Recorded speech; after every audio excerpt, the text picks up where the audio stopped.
Hello and welcome to the St. Louis Online. I'm Pete Smith, co-chairman of the 40th National Narrow Gauge Convention Planning Committee. The video you are about to watch is part of a series of clinics and layout tours presented as a virtual but slimmed down version of our narrow gauge convention, which had to be canceled due to the coronavirus. We thank all of our presenters for their support and for allowing us to share their work with you. Our thanks also to Russ Segner, Robin Peel, and Burr Stewart for producing this series. For more information on this video and others, go to our website at 40nngc.com. We hope you enjoy the program that follows. Well, welcome to the Loon Lake Narrow Gauge and Railway and Navigation Company. This is a schematic of the layout, and I'll walk through this with you, but basically you're looking at a folded dog bone. It's a classic old folded dog bone, nothing too fancy about the track plan, but it serves my purpose pretty well. The layout is contained in a room that's about, I'd say 3 times the space of the layout. The layout occupies about 1/3 of the space. What you're looking at here is basically what I have today, with the exception of this little section down here. And this is going to be a sawmill. Originally, I had planned to put the sawmill up here, but there just wasn't enough room in this area to do it. And as you go through some of the photographs, you'll see a building under construction, the rafters, etc., and that is the sawmill. But that complex will be turned into probably some warehouses, and we'll move everything down here at some point in time. So behind me, if you're behind down here, would be the crew lounge and a wet bar for the crew. Okay, so what we have in the back room, there's about an 8-foot shelf that is for staging. I call it Black Hawk. So if you were going to operate, which I have only done about once or twice, you could start from Black Hawk and end up in Cascade, and then turn everything and come back to Black Hawk. And in Black Hawk, you could also turn because there's a turntable in there. It's an Armstrong turntable. But for operations, when people are visiting, I simply have continuous operations. By the way, this layout was started in the late 90s. Okay, so if we came out of Black Hawk, we enter Rock Harbor, and this entire section of the layout is Rock Harbor. What appears to be a wall back here is a visual break. And it's not a normal visual break. What it is a rock wall on either side. And there are 2 lolly poles or columns here and about here. And that partially hides the lolly column. And I use the column as a support. So I've minimized the number of legs on the benchwork. So as you come through here, this is the harbor scene. You've probably seen several pictures of that in the various magazines. And come around here, and as you're entering this area of the layout, you're entering the deep woods. And these trees in this area are probably 18 inches tall, which isn't very tall for the Pacific Northwest, but they're taller than what you normally see on a train layout. Come through here, and then we come into a clear-cut area, and then into Camp 8. Which is a little logging camp, and this area is still under construction. We've got quite a few buildings now, but it needs to be junked up far more than it is now, and some more buildings. There's also a switchback here, and it disappears into the woods with a mirror here. And from the proper perspective, you look down here, and it appears to be running continuously. So it looks kind of neat. As you leave this area, you come around and go over a deep gorge, then over Whiskey Jack Creek with another trestle, and you enter Beaver Creek. Beaver Creek is sort of a Western style town. We're modeling 1938 here, but in that period of time, if you got far enough away from the big cities, a lot of the original old buildings still existed. Stockyards here. Then I have a little ore pocket here. I just loved ore pockets, so I had to put an ore pocket in here, even though we're doing a kind of a logging operation.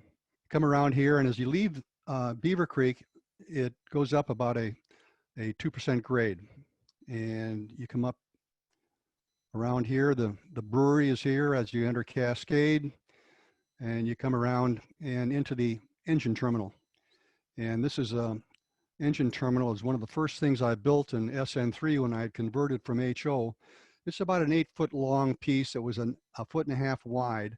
And that's what I took around to shows and was modeling for the first 5 years in this particular scale. Got a turntable here and some facilities, the 4 tracks here. And then as you come around here to go along the High Line all the way back to Rock Harbor, you enter this corner here, which is a spar pole loader. And that's the latest addition to the layout. So just to run down some of the numbers here, approximate size of that the layout occupies, 30-inch radius curves for the most part. Track elevation varies from 48 inches at Rock Harbor all the way up to 54 at Cascade. And I got approximately 150 feet of main line. I use code 55 flex track in all the logging areas combined with stub switches, number 6s. And on the main line, I'm using code 70 flex with points. And there is some hand laid track, but all of that is pretty much confined to the engine yard up in Cascade, the original module I built. I use CVP's DCC for power, which is sometimes known as easy DCC. And for the most part, all the locomotives are geared. And with the exception of one locomotive, they're all PBL. I have a couple of critters and one K27. So the concept is freelance. I'm modeling Pacific Northwest, and don't try and nail me down any more specific than that. And the period is 1938. So it's a common carrier operation for the most part, but the railroad is into a lot of things.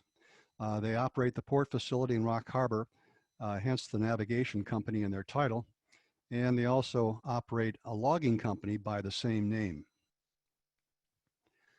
So the way we'll proceed here is that as I go through the photographs, if it's a photograph of a layout, I will have this insert in the upper right corner with an arrow showing the direction the camera was facing when the picture was taken, so you can kind of keep track of where we were. And of all things, I'm going to start under the table because of the unique benchwork. Actually, the benchwork isn't unique, but it's a shelf system around the benchwork. Not my idea, but it was the idea of Brian Ellerby, who was I should say the late Brian Ellerby, who is the owner of Evergreen Styrene up in Seattle. And he had a lot of unique ideas when he built his railroad, and one of them was the shelf structure. And I really thought that was pretty neat, so I measured and copied it, photographed it, and adopted it for my method. We'll start at Black Hawk, or as a train would emerge out of the tunnel coming from Black Hawk, and we'll finish up here at the spar pole loader outside of Cascade. And I'm sure we'll have time, but we've got a little 7-minute video at the end that I'll run, and we'll kind of walk around the layout in the same direction with a pan shots and with some moving locomotives, not necessarily the same train, but we'll take some panoramas of the operation as we leave Rock Harbor and finish at the spar pole loader. So let's get on. As you enter the room, this is what the room looks like. It's fully carpeted, and for some amazing reason, after some 20-odd years, I've managed to keep it spot-free and still build the layout. An amazing accomplishment, if I say so myself, but the guys that have been helping me have been very cooperative, and we do put tarps down whenever that we get into the dangerous work. Behind me would be the crew lounge, a couple of sofas, and the wet bar. To the right is another room and then the entrance into the workshop. Up ahead, up on top, I have a series of can lights, incandescents, that serve me pretty well as far as general maintenance on the layout. And then a series of fluorescents, which have 32 Kelvin bulbs in them, and also a series of track lighting that combines LEDs and some incandescents that pretty much following around the layout. And Jerry Cornwell is probably rolling his eyes at this point, but it's worked out pretty well for me. You'll see some color balancing problems along the way, but I'm not quite as sophisticated a photographer as Gary Hoover, and these were taken with my cell phone. So this is the benchwork I'm talking about. You have this lovely shelf right down here that's a wonderful place for idle hands, tools, throttles, coffee cups, beer cans, whatever. And it's in a long neck, for instance, could go up underneath here, so it works out real well. In this case, the fascia here is a 1x6 piece of plywood, and I use also cabinet grade wood throughout. And it's a module, and so there's about 3 8-foot modules linked together here, forming the fascia. In other areas, as we proceed along here, the fascia will be masonite, but the same general principle allows plays out. Here you're looking down towards the trestle area, and here you see this. All this fascia here is masonite, and in this case, the shelf ends here, picks up again here. And for the most part, we're talking a shelf layout. I only have one point where my reach is more than about 30 inches, and that is in the town of Cascade, where I had to have a loop to turn around, and so I do have an access pit there. Another look, there's an outside curve using masonite. There's an inside curve over here, masonite handling a corner.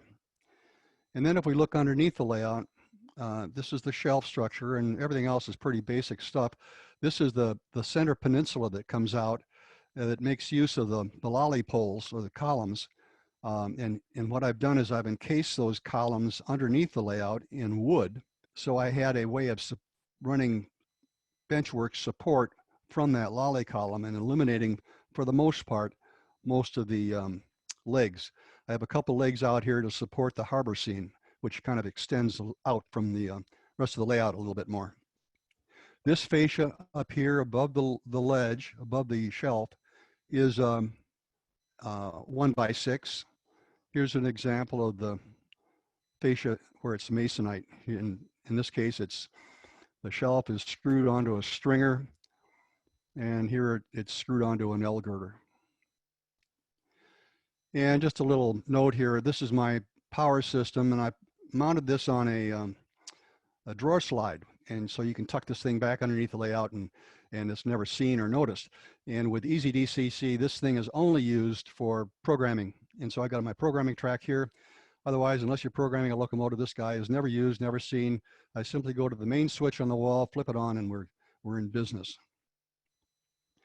And here are some drawings that appeared in an article a couple of years ago in the Gazette that shows you the basic construction of the benchwork, or at least the shelf portion of the benchwork.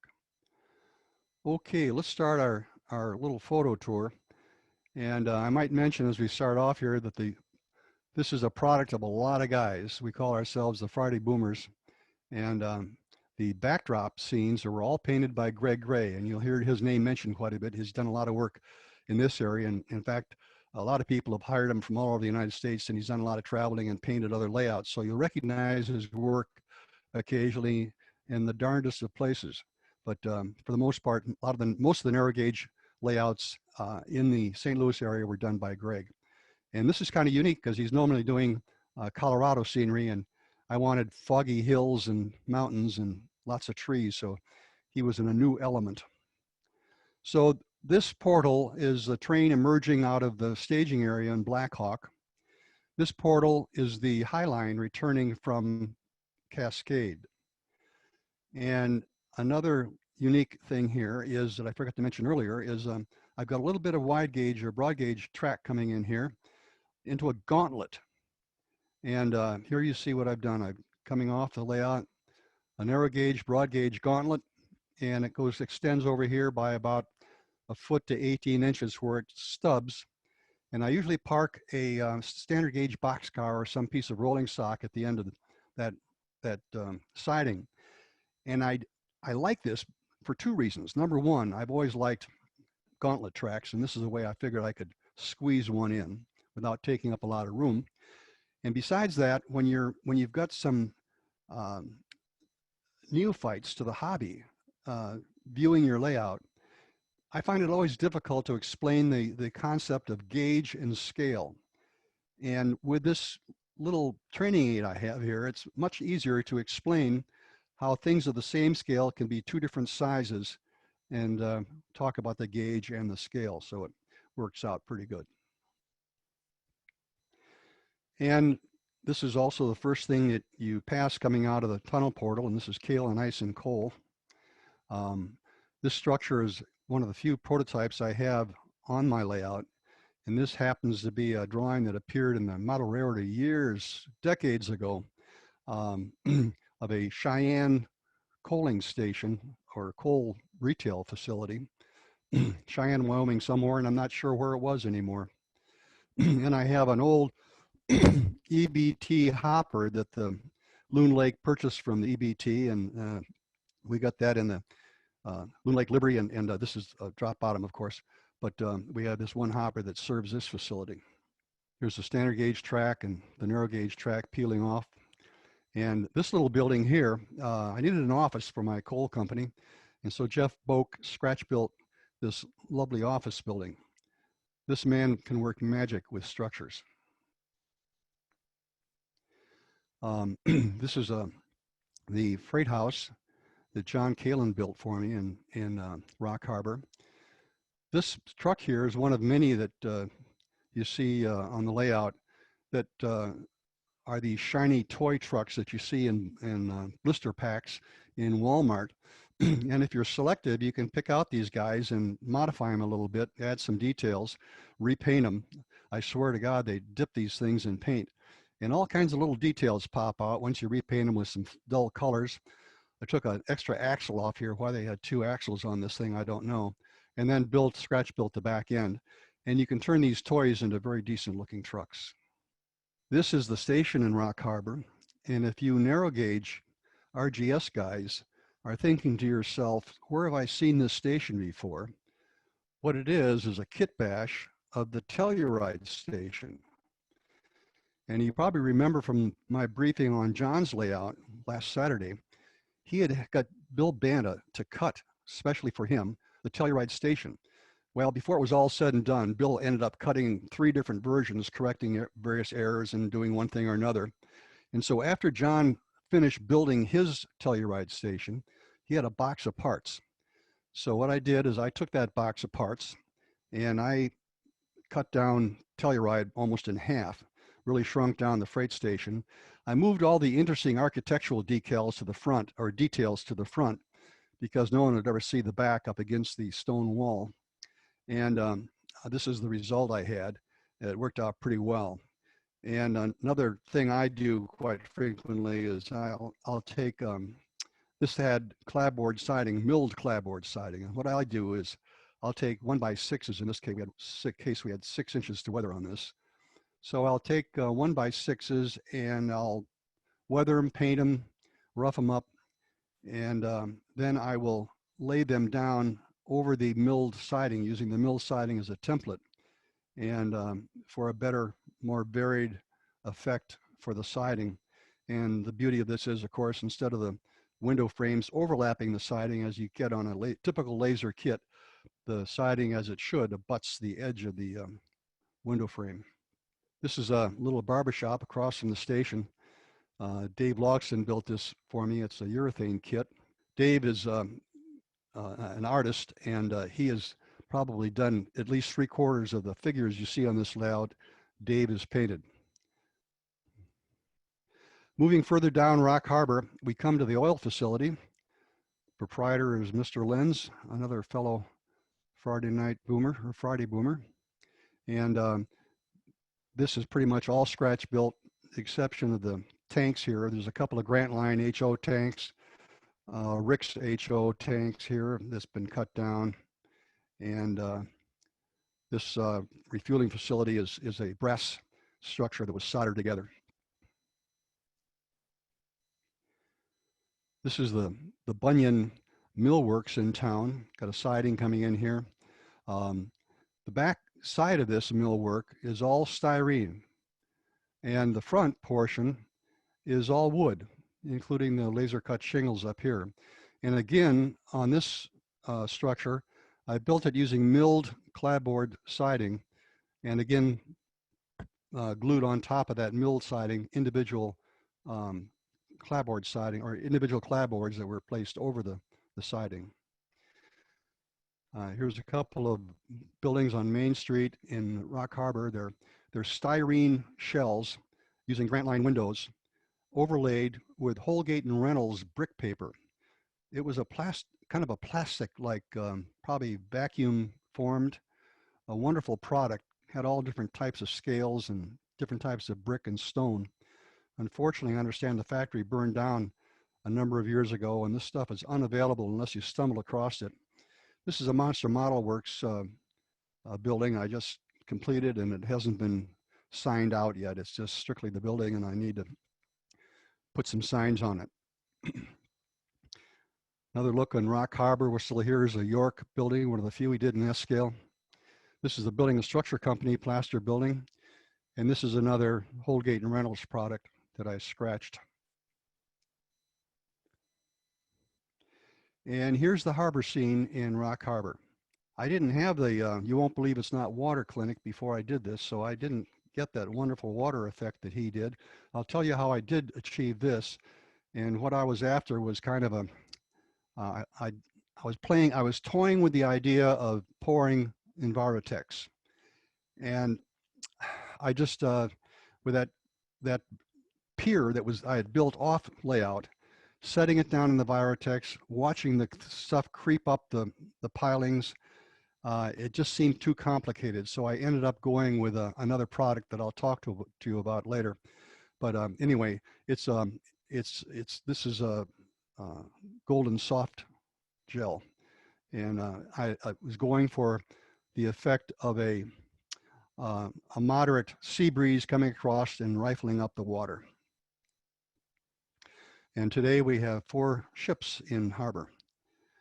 One of the buildings on the harbor side is the Brown Fisheries, and this little structure was scratched, and it uses a product that is no longer available. We produced it as the Building and Structure Company, and what I did is I went down to Tampa, Florida, and we were after these cedar veneer cigar wrappers that expensive cigars come wrapped in. Went to a couple cigar outfits down there and were able to buy up a couple thousand sheets of this stuff, and took it back here and had it laser cut. And it's wonderful because it's so thin. It just really replicates an HO or an S-scale shingle. This is what the result is, both the roof and the sidings. Anyway, they worked out pretty neat, I think. This is the cannery tender, the Kathy Sue, and this was done by Spencer White. He's a Pennsylvania boat builder. He used to advertise in the Gazette, and he was recommended by Paul Scholes. Spencer built several of Paul's ships in the harbor. And this is the harbor tug, the Ventress O, owned by the Loon Lake Railway and Navigation Company. This boat was started off as a Lindbergh tug, a plastic model, 1:72 scale, and it was originally a diesel tug, Coast Guard tug, ocean-going Coast Guard tug. I was after the hull, and so I took the hull. It was a boat that should have floated, and it had a motor. It was motorizable. It came with a motor. So I turned it into a waterline model and put a wooden deck on it and completely rebuilt the superstructure to S scale and made it have the appearance of a steam-powered tug. I used the same stack but double the length of it, and this is what we ended up with. And this is a cargo scow.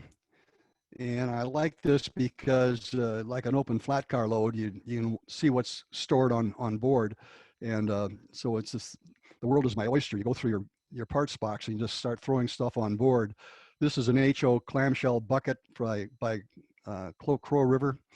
This is an American Model Builders steam engine, all scales. This is a AMB cargo box. And oh, and the barge itself, that is a Frenchman River Model Works kit. And this is really interesting, regardless of the scale you're in. This is marketed, the same model is marketed in HOS and in O, so it just changes length and width depending on what scale you're in. But it's a one-piece urethane casting, with the exception of the scupper rail and some of the bits and bollards and what have you that you glue on. What you do to finish this off, because it's already got all these wonderful marrings and gouges and weathering already cast into it, you go to your workbench and you grab the nearest spray can of black paint and you just hose this guy down, let it dry, and then just sit down and start rubbing it with fine steel wool until you get the particular patina that you're after. It's a really nifty project. It comes out beautiful. And then the latest addition to the harbor is the Skookum, which is another company-owned tug. This one's a paddle wheeler, and it's used for moving cargo floats down the river to the sawmill. And this is a product that Bob Lenz put together for me just recently, and it's a kit put out by Train Troll, and it's rather unique. And okay, what did I use for water? This is the water. I used Golden's soft gel, and I've experimented with a whole bunch of stuff. But what I liked about it was I could put this stuff down, and you spread it down with a brush, and you can dabble with it and play with it. You can form a bow wave, such as I show here, and you have a good 2 hours or more to play with it before it finally settles in and starts to harden up. And the result is a very hard surface, although I did paint the surface with a Johnson's Future Floor Wax to soften it up a little bit and harden it up a little bit, but I don't think it really needs hardening. Anyway, it's a pretty neat product to work with, and you're just talking about something that's just fraction of an inch thick, and you can come back later if you don't like a particular area and you want to take this little spot here and maybe rough it up a little bit. All you do is dab a little bit more Golden soft gel in there, and you cannot see after it's dried that it's been touched up. And there's no creep, although in hindsight, I guess I probably would have liked a few barnacles, because even though we're in a tidal area here, I like the idea of a few barnacles at the bottom, which can be done with sand, and but I didn't do that, and so what we're modeling here is high tide. And finally, for the dock scene, we needed a way to transfer cargo from flat car to truck to barge or freighter. And I was after a spar pole loader. I was thinking of overhead cranes and one thing or another, but I just thought this type of thing would be far better. But no one really made any suitable products in S scale. But Crow River Products had this lovely HO and O scale spar pole loader. So I borrowed Rich Rand's O scale plans for his Crow River spar pole. I mean, it's not a spar pole loader, but stiff leg derrick. And I built this in S scale to their plans. And I went through my parts box and found wheels and pulleys and various things to fashion all the pieces. There's some brass strips fashioned out here, some styrene in various areas. The bull wheel down here is a Grant Line mine shiv. 2 of them, as a matter of fact. They've been sanded flat on one side and glued together to give it more heft. And then there was a man access, this ladder that went up the top, I presume, to fix things that went wrong with when the cable came off the pulley. And I was thinking, how in the heck is someone going to go up there and balance themselves while trying to re-rig something? So I decided we needed a crow's nest up here so the guy could have something to grab on one hand for himself and one hand for the cable. So I fashioned this guy. So that's about the only modification I made. And because I was short of room here, space, I had to run one of the legs out into the water. So we mounted it on some pilings, which I thought added a lot of character to this thing. And then with respect to Newton's law for the opposite forces at work, we ran some cables from the framework holding the electric winch to a dead man anchored in the ground behind the wharf. Now with the dock to the right, this siding or this turnout being the entrance to the two sidings going into the dock area onto the wharf, you start moving into the tall trees. The trees I've used here are all handmade. That varies from furnace filter to Pida Madeira to Caspia, and I try to put the Caspia trees in the foreground. The Pida Madeira makes wonderful deadfalls, and for the most part, the armatures are cedar shake shingles that have been cut and then shaped, carved, roughed up for the armatures. And this is Troublesome Creek, with a bridge going over Troublesome Creek. John Kalin built these two trestles for me. Told him I wanted to make use of a microengineering deck girder, and combine it with some wooden bents. And this is the plan we came up with, and I think it's kind of unique. As you move into further down the peninsula on this side of the rock, you come into Camp 8. And as I mentioned before, Camp 8 is kind of a work in project in progress. I have a couple water tanks here. I believe these are original V&T castings. They were put together by Bill Banda, and Bill also scratch built this West Side Lumber Company dispatch building. Then in the background, we've got Richard Rands built this cookhouse, got a saw cutter shack or sharpener shack, and some bunkhouses back here, and with many more to come, or many other buildings to come to this area, plus a lot of debris that needs to be put down. Now, for the most part, all the motive power on the Loon Lake Railway and Navigation Company is oil fired.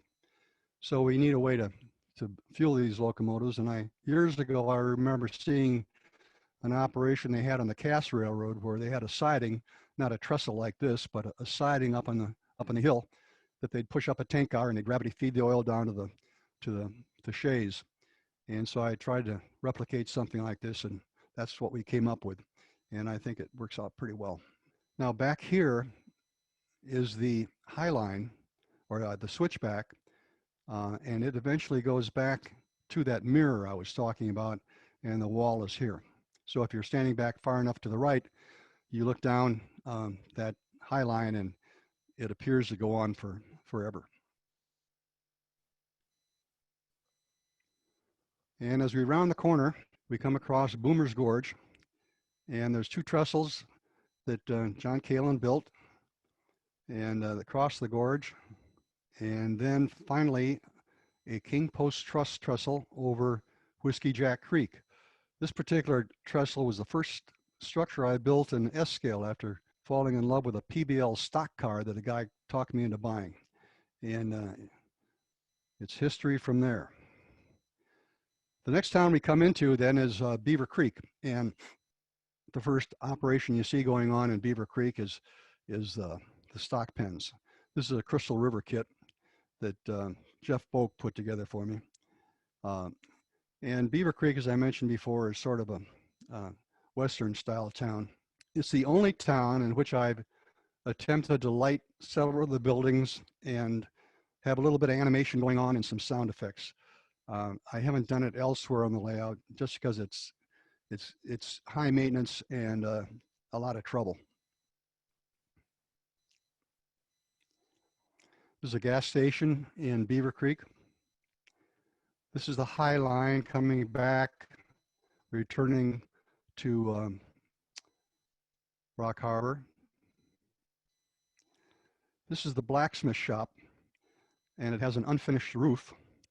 And it has an unfinished roof because we've got a blacksmith inside who is animated. And this blacksmith was done by Laurie McLean in Australia. And on the video, I've got a shot of him. Anyway, his anvil lights up, and he hammers away on the anvil at this piece of metal.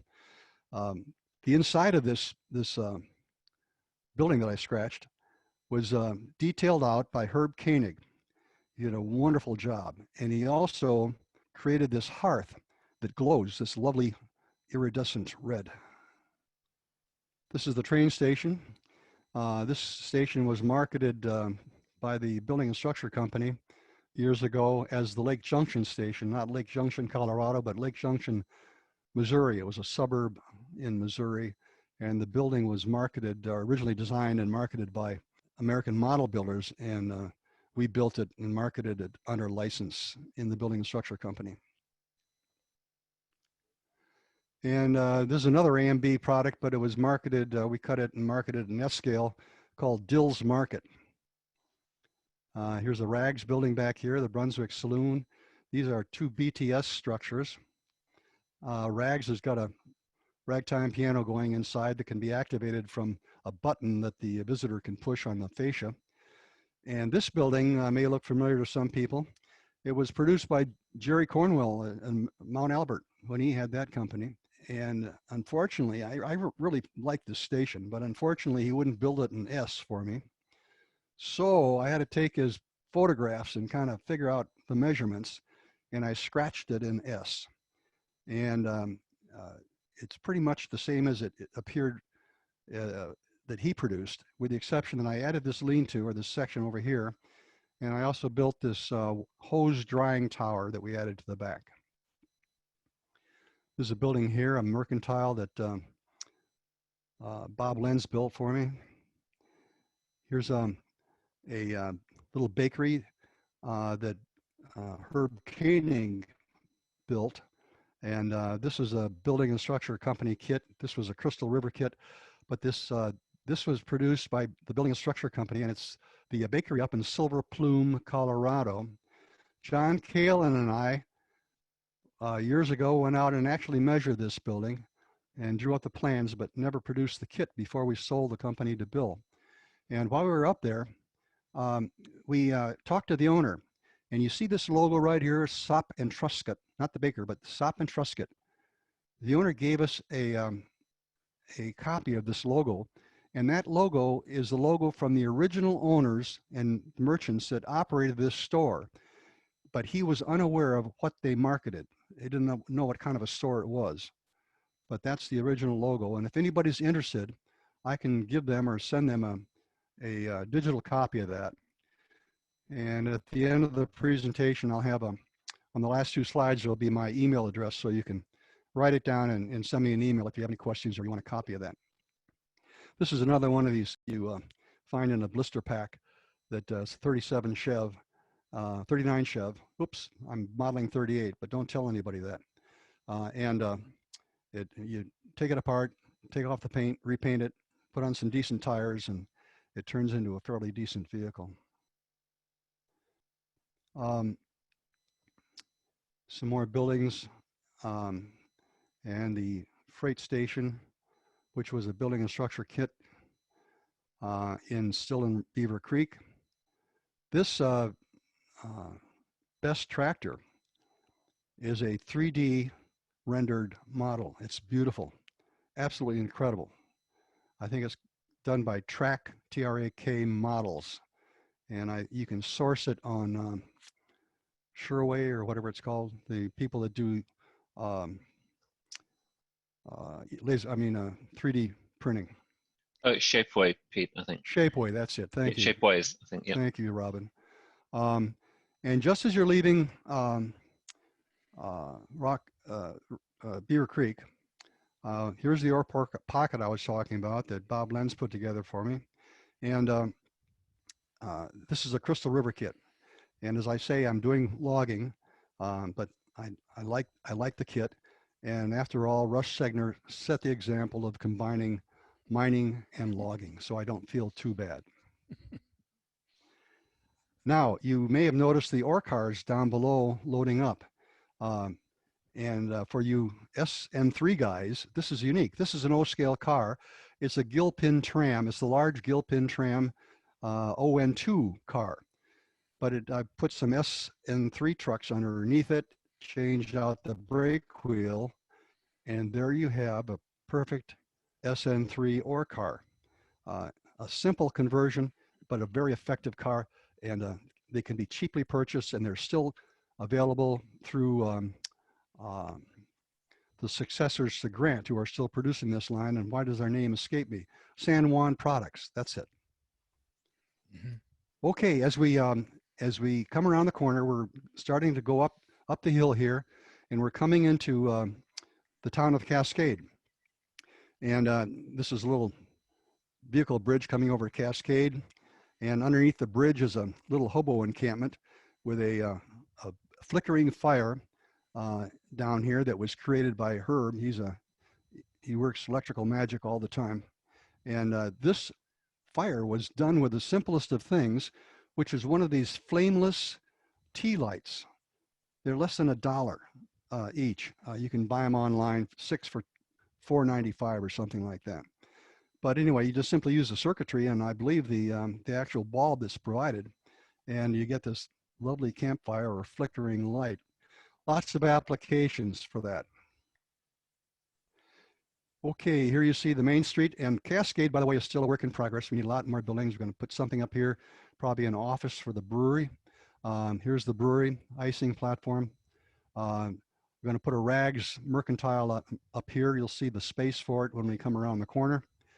This is a building by the folks in Maine, Bar Mills, actually designed by Joe Foose of Rags.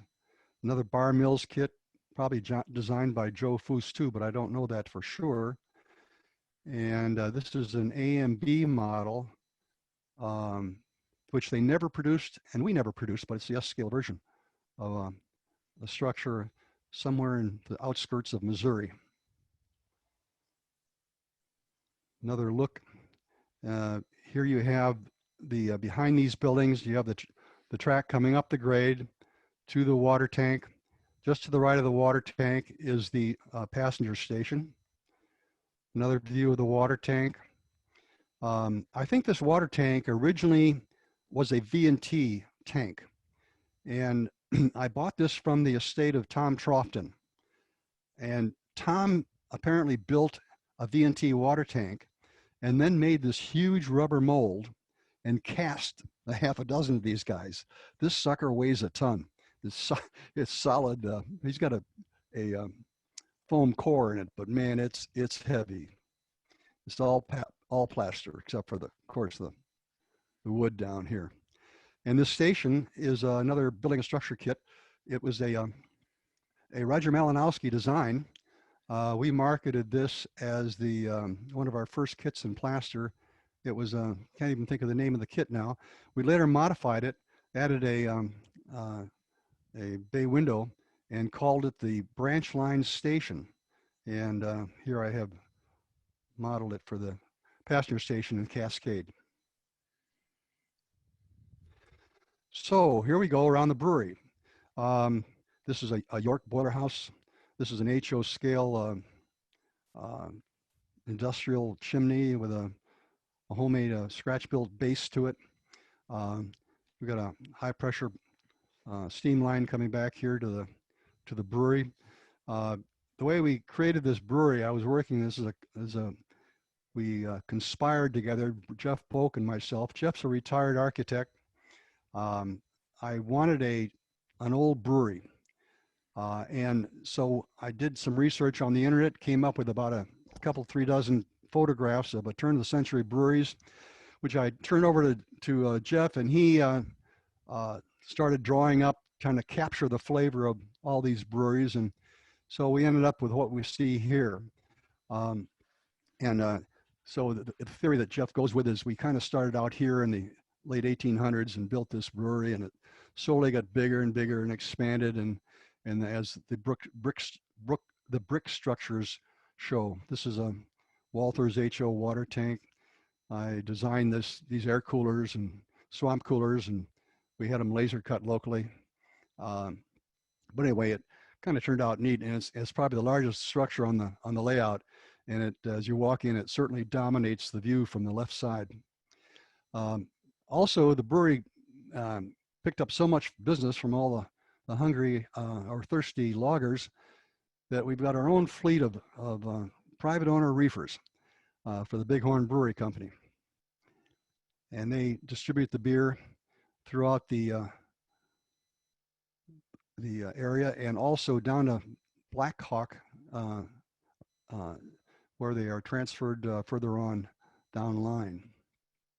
And of course, we needed an icing platform, and so I did a little research and scratch built this. An article on this appeared in the Gazette a couple of years back, and the way this goes is that ice is harvested back then on the lakes in the area, and cut out of the lakes, stored in ice houses in sawdust, insulated ice houses in sawdust, and under these conditions, the ice could be stored for a couple of years. It was just amazing. I remember growing up in Wisconsin and going up to northern Wisconsin to a cabin up there, and my mom and I would go out to the ice house in August and push away the sawdust and pull out a block of ice that had been cut out of the lake we were camping on the winter before. So the system works. Anyway, we'd bring ice in from the ice house and offload it across this dock into these retired reefers that were temporary storage. And then the ice would be hauled out of a door that had been cut in the end of the reefer, up an elevator assembly to this maintenance mechanical house, and then out onto the docks where they'd be broken up and put in the hatches. And you'd have an occasional bag of salt. If they needed to keep it particularly cool, they'd put some salt in here, and the ice would melt all that much faster and create more cool air. This is a scene behind the ice house, and you can see the end door and the elevator chain system going up to the second level of the ice house. Okay, we're entering the engine terminal at Cascade. This is that 2 by 8 foot or 2 by 1.5 foot module I was talking about, which is what I operated my early PBL shays with over the early years before I got into the home and built this layout. And so I simply took this module and inserted it into the layout, and it worked out great. Well, about a year ago, all that was in this back corner of this layout was a hole. And originally I was going to put a mine up here, but then when I really realized I was going to specialize in logging, I decided to be a great location for Spar pole loader. A little limited, but I was able to work it out. So what we have here, this was built off the layout on sawhorses, and then after it was complete, we dropped it into place and screwed it in. So what we have here is some trees up here, and with the background, we are imitating a log chute coming down here through the woods to the Spar pole loader. We have a skidder, a 2-drum donkey here that through a series of blocks is pulling the loads down by chain on the cable, and then returning the chain and cable back up to the top of the mountain to haul another log down. Then over here we have another 2-drum donkey, and that donkey is controlling the spar pole, the boom going back and forth, and lifting and lowering the hooks on the spar pole loader. And here's what it looks like. The pole is about 95 scale feet in height, and we've got all the appropriate guy lines and and wires and so forth. I had a time deciding how to model the cables, and I questioned the guys in the logging IO page, and I got several suggestions back, but the one I liked the most was using 60-pound, in my case, woven fishing line. It comes green, so what I do is I'll cut off a couple, 3 feet of it, put one end in a vise, put some clamp on the other end, pull it tight, and I'll run a magic marker over it to color it black. Then I'll take an antique silver rubbing compound and rub it till you get a nice silver effect to it. And then I'll rub some diluted black alcohol dye over that to dull it back down. And you have a nice effective cable. It's textured. It looks like cable. It has an occasional sheen of metal.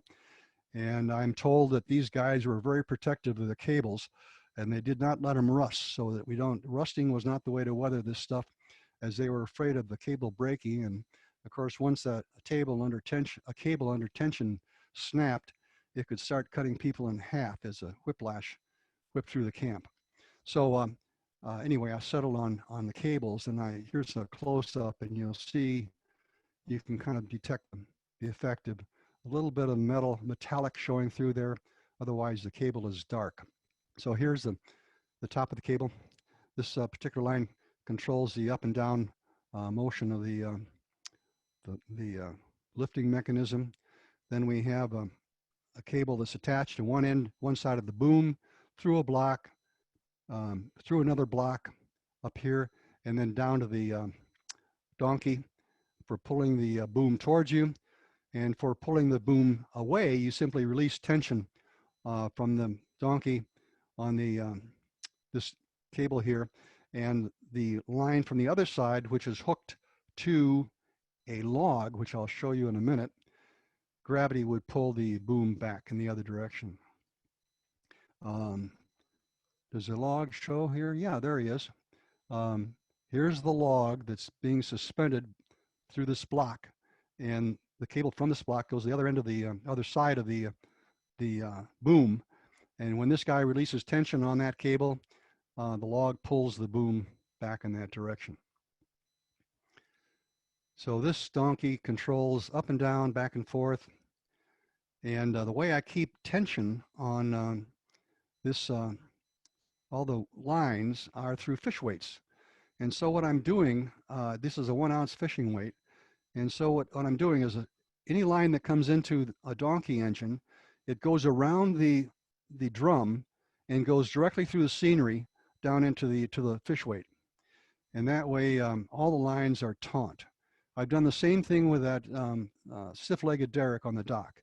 The line goes through that building with a winch in it, drops over a dowel and straight into the water behind a piling, and to a 1 ounce fishing weight.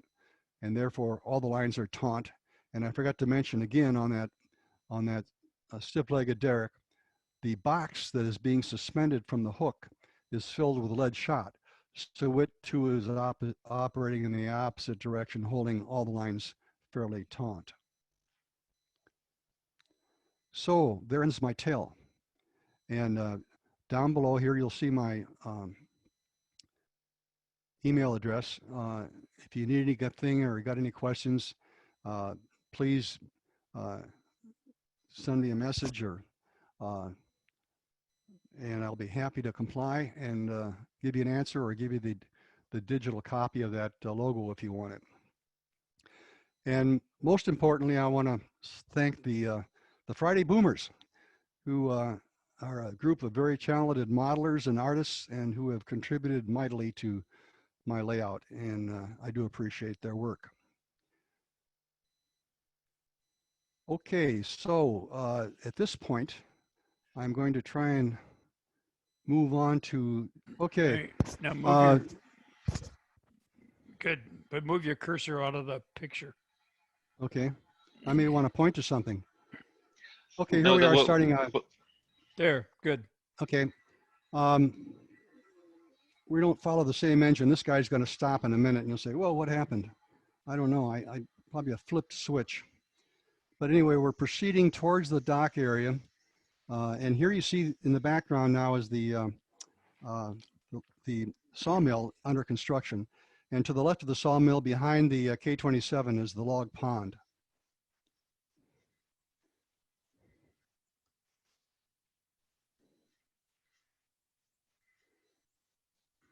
This whole area is modular, so you're looking at a 1x6 fascia.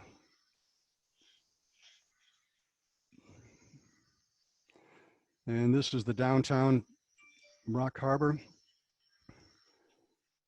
the fuel depot, the Brown Cannery, and the beginning of the harbor scene.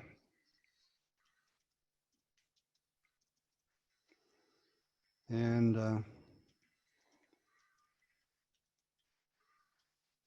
the ships in port.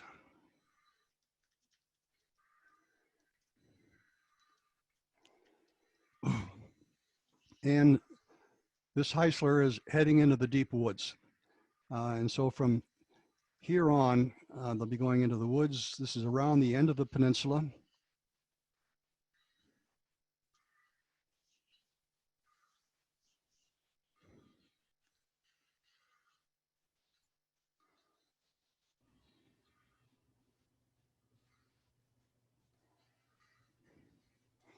And that's Troublesome Creek and the two trestles over Troublesome Creek.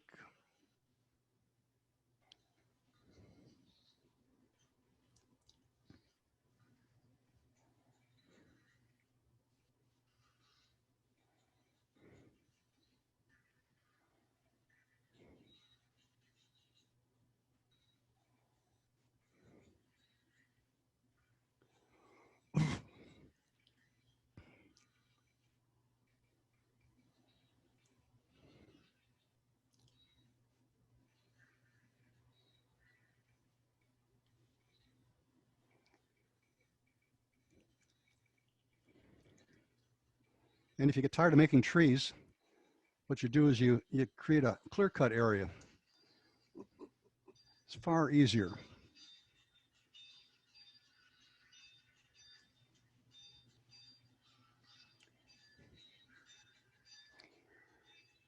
Okay, so this train is coming to the passing track just outside of Camp 8.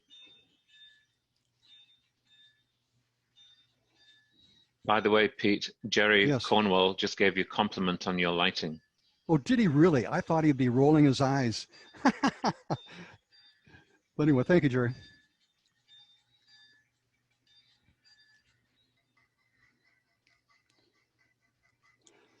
Okay, here you see the, I'm going to bring my cursor back in. Sorry about that. But here's the switchback coming up here. Another switch going to the refueling trestle. And here's the switchback going up to the mirror area.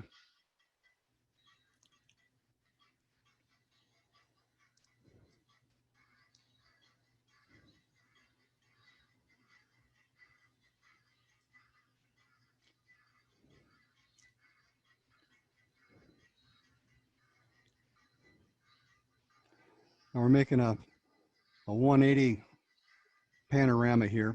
We're at the base of the peninsula as you'd come around to the trestles.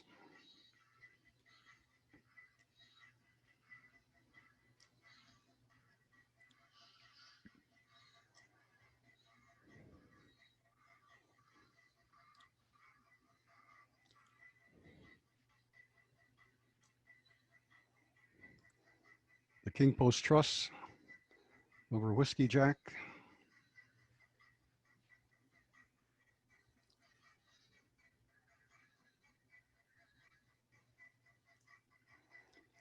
And the stockyards in Beaver Creek.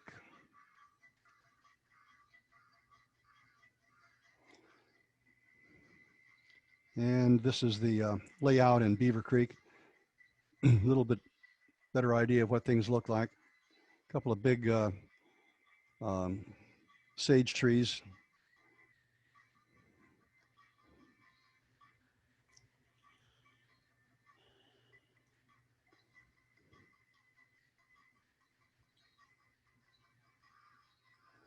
Now we're going to dash back here to the blacksmith so you can see the animation.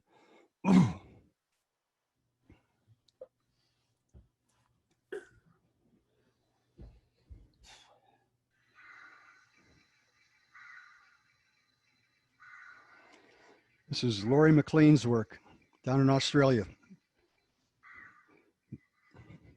It's amazing what that man can do. Okay, here we are coming up the grade past the brewery.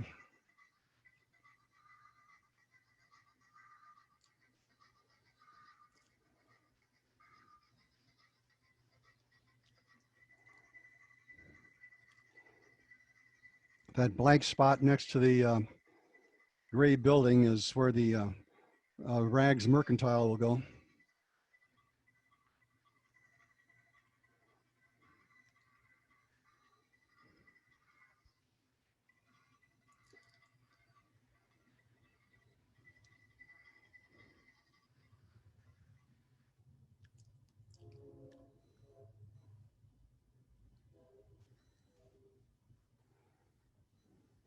There's a station.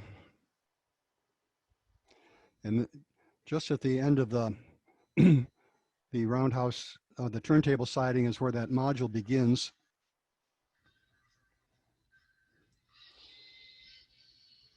These locomotives really run smooth. Well done, Bill and Jimmy.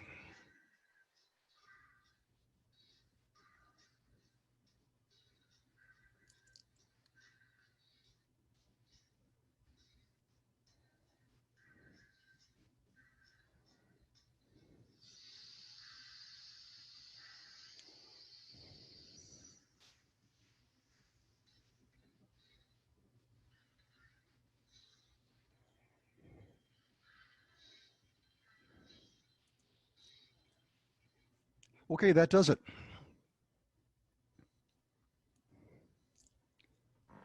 Outstanding, Pete. Thank you. Thank you. Thank you. I keep telling people that geared locomotives make your layout really big. Yeah, indeed. They run slow and well. We've got time for a few questions. A couple of questions that came in. Alex Brickoff up here in the Seattle area, he said what I was thinking, that you've got the cleanest train room ever. And Well, how you you didn't get anything on the carpet, I do not know. A few people asked about where you got that golden soft gel, but I think that was answered. You can get that from any kind of art supply store, like art supply Blick's house, yeah, not a problem. I can't I think figure I've out seen how it in Blick's. unshare, but go ahead. Yep. Bill Busaka asked, Burr Stewart asked, how did the ice house receive incoming blocks on the lower level dock? And I think someone replied, yes, from the wagon or truck into the retired reefers. From Yes, a wagon. Yeah. They're brought in by reefers from another town where the ice storage house is. We don't know where that is. And so it's brought in by reefer. It's slid out of the reefer across the loading dock and into the retired reefers, where it can be stored for a few days before it's loaded and put into the bunkers. Okay. There are a couple of questions about the brewery, quite different ones. One is, whose chimney did you use on the brewery? Okay, that's the who is the company? The Texas company that does the Cibola Crossing. Yes, it's their chimney, Cibola Crossing chimney. It's a casting, a plaster casting, and it works out for almost any scale. And then somebody else suggested, have you considered putting the Smith and Kaling putting green in the open area near the brewery? Good point. Yes, that would certainly be more symbolic, wouldn't it? Jerry Cornwell says he loves the additions to the layout. One of the best features is that every element has a backstory, which is great. I know it's a really detailed tour around, which is actually pretty cool. And I think those are all the questions. Obviously, lots of compliments on the layout. I haven't seen it in a few years, Pete, so I could see that things was being filled out and so on, so that was great. Rob and I had a question about his millwork. The question is, the millworks, how did you paint it and weather it? Okay. The styrene portion, I simply put different layers of paint down and dabbled and dry brushed and along the grain and until I achieved the particular patina I was after. With with the clapboard portion, the front end that was clapboards, I take 1x6s in this case. I believe it was 1x6s. Yeah, 1x6s, and I'll tape them to my workbench, and I'll stain them, and then I'll dry brush them, and until I get the particular effect I want, and then I'll individually start pasting them onto the side of the building, and until I get the completely cover the building with these pre-weathered pieces of siding. And so what you have is each board has its own unique flavor to it. It makes it more interesting to look at.